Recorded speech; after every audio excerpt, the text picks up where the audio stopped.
Hiduplah seorang bangsawan kaya yang kuat, tangguh, berkuasa, dan memiliki banyak istri. Ia bernama Genekune. Di kampungnya hingga kampung tetangga, Genekune dikenal sebagai bangsawan yang angkuh dan selalu merendahkan orang lain. Ia juga memiliki ilmu sakti yang kebal dari senjata tajam. Di pekarangan rumah, nampak sibuk beberapa hamba sahayanya yang lain bekerja. Ada yang membawa kayu bakar dari hasil kebun, pisang, kelapa, sayur, dan buah-buahan, menumbuk padi, memberi makan hewan ternak, ayam dan kambing, menyapu halaman, dan kembali dari sungai sehabis mencuci pakaian. Wahai istriku, hari ini aku akan berangkat ke pantai utara. Aku harap engkau sabar menanti hingga aku kembali. Istri tua, baik tuanku, tapi apakah tidak sebaiknya Tuhanku menunggu hingga makan selesai dihidangkan dulu? Tidak istriku, aku harus tiba di pantai utara sebelum matahari terbenam, karena aku juga harus berkelana ke tempat istri-istriku yang lain. Aku sudah menyuruh pengawalku untuk menyediakan bekal seadanya. Selesai berkata begitu, Genekune lalu memandang kedua hamba sahayanya yang duduk bersila di samping sang istri dan memanggil semua hamba-hamba sahayanya yang lain berkumpul. Wahai hamba-hamba sahayaku, layani semua keperluan istri dan anak-anakku selama aku berkelana. Aku tidak mau terjadi apa-apa sampai aku kembali. Istriku, aku berangkat. Pelayan dan semua hamba sahaya, jaga dan layani baik-baik istri dan anak-anakku hingga aku kembali. Baik tuanku. Para hamba sahaya bergeser membeli jalan seraya tetap memukulkan kepala dan memberi hormat. Hoga, tahukah kamu lelaki di kampung sebelah bernama Genekune? Aku dengar banyak warga kampung kita membicarakannya. Ia Poma itu. Dia adalah laki-laki sakti yang kebal dari segala senjata tajam. Dia memiliki banyak hewan ternak, hamba sahayanya dan juga istri, tapi sayang. Kenapa? Dia sombong dan selalu merendahkan orang lain. Para hamba sahayanya juga berlaku tidak adil. Mereka kadang suka mencuri hewan ternak milik warga kampung lain, juga kuda-kuda tunggakan. Habis berkata begitu, Hoga nampak muram, seperti ada sesuatu yang sedang ia pikirkan. Poma itu menggeser duduknya agak mendekat. Ada apa, Hoga? Sepertinya ada yang sedang kau pikirkan. Aku khawatir kalau mereka juga mencuri hewan ternak di kampung kita. Sudahlah, jangan kau pikir yang tidak-tidak. Kalaupun terbukti mereka mencuri, kita tentu tidak akan berdiam diri kan? Tapi semua tahu siapa itu Genekune kawanku.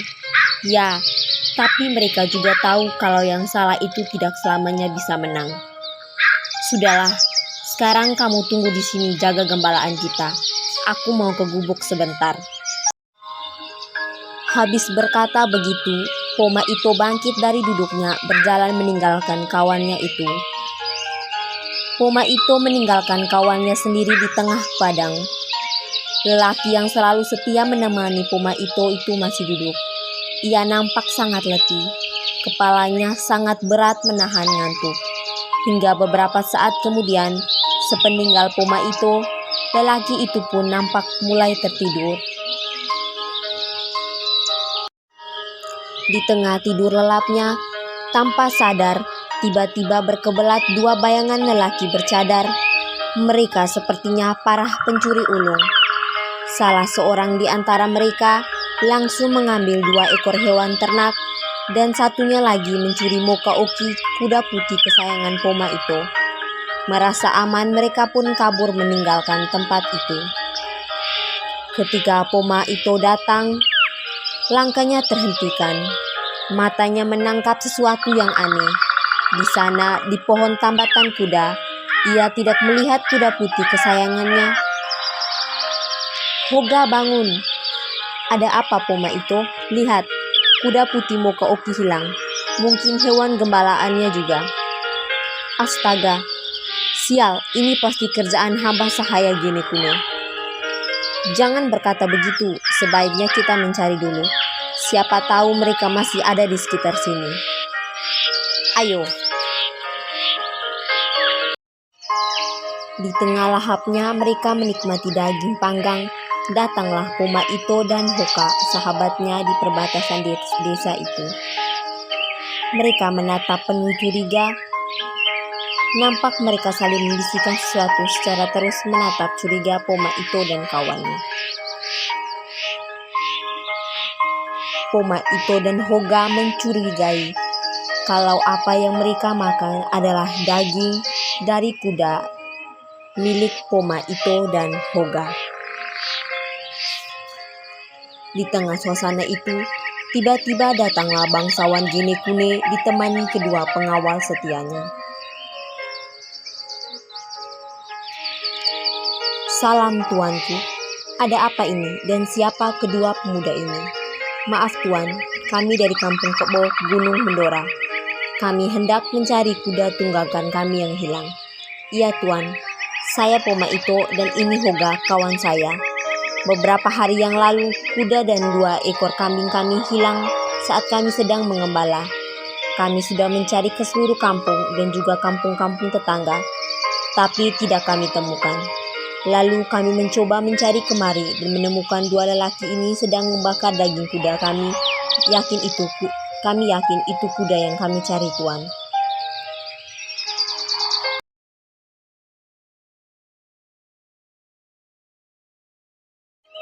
"Dasar bodoh!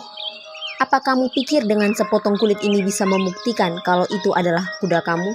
Benar-benar manusia bodoh." "Pengawal, siap tuanku. Seret kedua pemuda bodoh ini. Aku muak melihat mereka, kasih mereka pelajaran." Selesai berkata begitu, kedua pengawal Gene Kune segera mendorong Poma Ito dan Hoka hingga terjatuh. Mereka memukulinya dengan gagang tombak hingga kedua pemuda itu meraung kesakitan. Setiap kali bangkit, kedua pengawal Gene Kune terus menendang punggung mereka hingga terjatuh kembali. Dan Hoga, kawannya, kembali ke kampung Kebo. Dalam hatinya, ia benar-benar merasa terhina oleh perlakuan Gene Kune.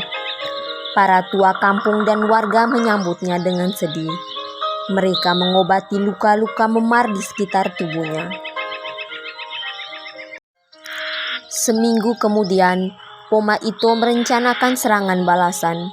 Atas saran seorang tua adat, dimintalah bantuan pasukan kepada sejumlah mosa laki kampung, bahkan hingga ke Tanah Lio. Dendam ini harus terbalaskan. Kesombongan Gene Kune harus dienyahkan. Begitu tekad Poma Ito. Nampak di pelataran duduk Poma Ito, Hoga, para tua adat kampung Kebo, dan sejumlah warga. Hadir pula 5 mosa laki dari kampung tetangga. Sebuah tikar perjamuan digelar. Banyak makanan dari hewan sembelihan, buah-buahan, serta tuak disajikan. Sejumlah obor dipasang di setiap sudut sebagai penerangan. Rapat rencana penyerangan pun dimulai. Poma Ito bangkit dari duduknya. Dia berjalan ke depan menatap bulan, seraya mengacukan senjata parangnya ke atas dan berteriak lantang.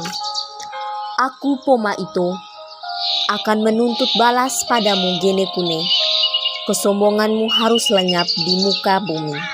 Dengan dukungan bantuan dari pasukan mosa laki tetangga, Poma Ito memimpin pasukannya menuju kampung laki.